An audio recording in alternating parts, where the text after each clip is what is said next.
UP के Shahjahanpur police का अनोखा कारनामा। शाहजहांपुर पुलिस का आधा अधूरा संदिग्ध खुलासा।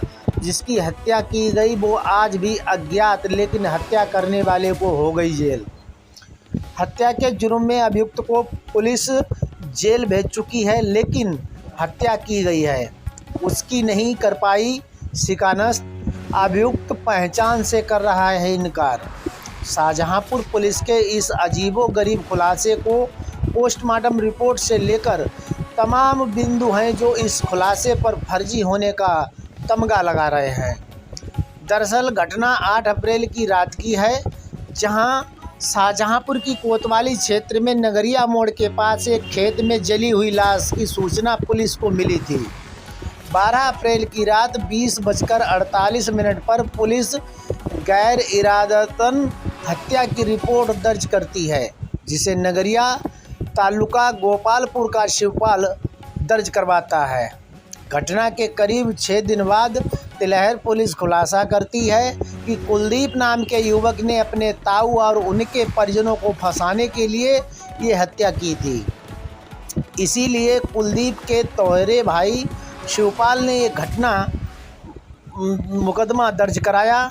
अब खुलासे में पुलिस जो घटनाक्रम बताती है और पोस्टमार्टम रिपोर्ट से लेकर हमारी पड़ताल क्या कहती है, ज़रा वो भी पढ़िए। पुलिस का कहना है कि अभियुक्त कुलदीप ने समधाना से शराब के 2 पौवे खरीदे, जिसमें एक वहीं पी लिया। उसके बाद वो नगरिया मोड़ पर पहुंचा। रोड किनारे एक अनजान युवक खड़ा था, जिससे कुलदीप ने शराब पीने के लिए पूछा और वो अज्ञात युवक भी राज़ी हो गया था।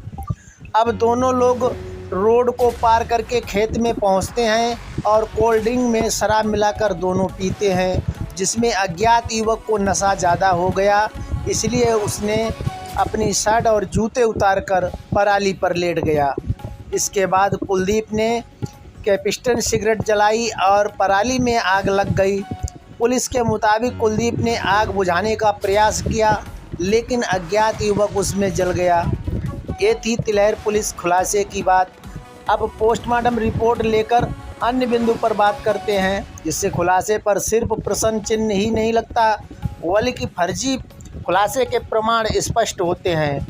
सबसे पहले पुलिस के मुताबिक अज्ञात युवक और कुलदीप ने साथ साथ शराब पी और शराब की पुष्टि पोस्टमार्टम रिपोर्ट में नहीं करती है। दूसरी और सबसे अहम बात यह है कि हत्या करने वाला तो कम से कम जिसकी हत्या कर रहा है उसे जानता होगा। इस केस में अभियुक्त कुलदीप जले हुए व्यक्ति को नहीं पहचानता था। तीसरी बात जो बहुत आम बात है, क्या कोई व्यक्ति किसी दूसरे व्यक्ति को अकेला जलाकर मार सकता है? या बात गले नहीं उतर रही है, जबकि पोस्टमार्टम रिपोर्ट में ना तो नशे की बात सामने आई है और ना ही अज्ञात व्यक्ति के शव में किसी भी प्रकार के चोट के निशान मिले हैं। चौथी बात, पुलिस ने अभियुक्त को घटना वाले दिन ही यानी 8 अप्रैल को हिरासत में ले लिया था। 14 अप्रैल को खुलासा करने तक अभियुक्त कुलदीप पुलिस थाने में रहा। करीब 6 दिन तक पुलिस ने अभियुक्त कुलदीप को पीटा भी। तब जाकर पुलिस ने 14 अप्रैल को इस घटना का आधा अधूरा संदिग्ध खुलासा कर दिया। जारी प्रेस नोट में पुलिस ने अभियुक्त के मोबाइल के बारे में भी कोई जानकारी नहीं दी है। दरअसल अभियुक्त कुलदीप के माता पिता का देहांत हो चुका है और उसके कोई सगा भाई बहन नहीं है। ऐसे में संपत्ति को लेकर उसका विवाद अपने ताऊ और उसके बेटों से चलता आ रहा है। अभियुक्त कुलदीप 1 अप्रैल को समधाना में अपने मामा के यहाँ आया था, जहाँ वो अक्सर आया करता था। उसके मुताबिक घटना वाले दिन शाम करीब 6 बजे ताऊ के बेटे ने उसे नगरिया मोड़ पर बुलाया था, लेकिन जब अभियुक्त कुलदीप वहीं बताई हुई जगह पर पहुंचा तो वह उसे नहीं मिला। जिस शिवपाल ने कुलदीप के खिलाफ रिपोर्ट लिखवाई है वो उसका तौहरा भाई है। ऐसे में स्पष्ट है कि अभियुक्त कुलदीप की पैरवी करने वाला आगे पीछे नहीं है और ताऊ उनके बेटों से लेकर उनका संपत्ति को लेकर विवाद चल रहा है। कहीं ऐसा तो नहीं है कि पुलिस ने इस अज्ञात शव की कहानी को कड़ी इसी विवाद से जोड़ दी हो। इससे एक तरफ पुलिस का केस सॉल्व हुआ और दूसरी तरफ वादी की तरफ से कोई भी ऐसा नहीं है जो जांच पड़ताल कर सके।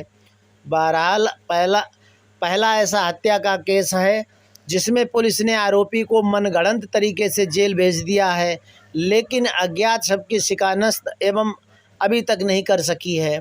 बस यही बात है जो इस खुलासे को लेकर चर्चा का विषय बनी हुई है।